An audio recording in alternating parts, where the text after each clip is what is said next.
一些体质虚弱的中老年人容易感冒、咳嗽，甚至精神紧张、焦虑、抗压能力差、失眠。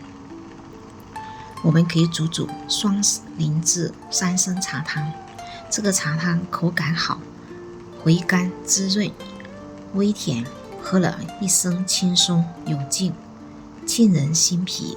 今天来煮双灵芝三参茶汤，看看有哪些食材呢？这是松散灵芝，它是一种珍稀名贵的菌种，含有人体需要的18种氨基酸，营养非常的丰富。自己手工切成这样的薄片，像这样一包是半斤装，1斤有2大包。这是深山的紫灵芝，紫灵芝健脾养胃，滋养我们的五脏六腑。这2种灵芝一起组合就不容易上火，而且营养更加的丰富。这是新鲜无瘤的大根党参，党参健脾补中益气，健脾养胃。西洋参清心润肺，还能助眠，不会上火。配上一丁点的老陈皮，老陈皮呢健脾祛湿，这是大红皮的品种，适合寒性体质的人。配上一点太子参，这是贵州的新鲜无瘤的太子参，健脾润肺。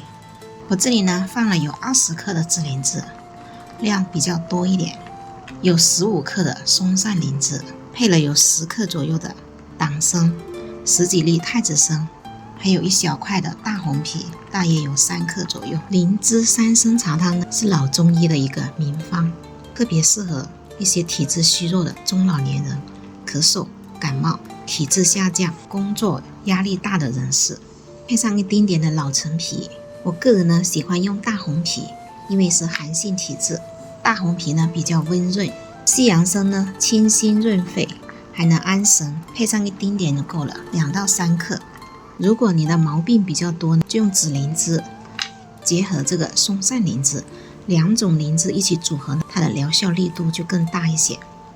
特别这款松散灵芝，它对养肝、益心脏、助眠方面药效更强，紫灵芝对健脾方面更好，所以2种一起组合，疗效力度是更大的。像这样沸腾之后，转小火，定时煮个20到25分钟，只要把它的味道煮出来就可以了。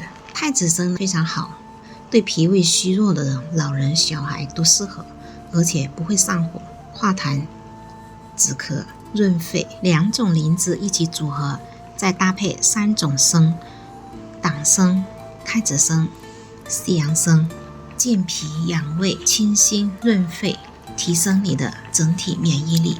慢煮生活可以放松你的身心，只要你的身心一放松，五脏六腑运行就会更加的顺畅。双灵芝搭配三参茶汤，这个经典的组合滋养我们的五脏六腑，而且不会上火。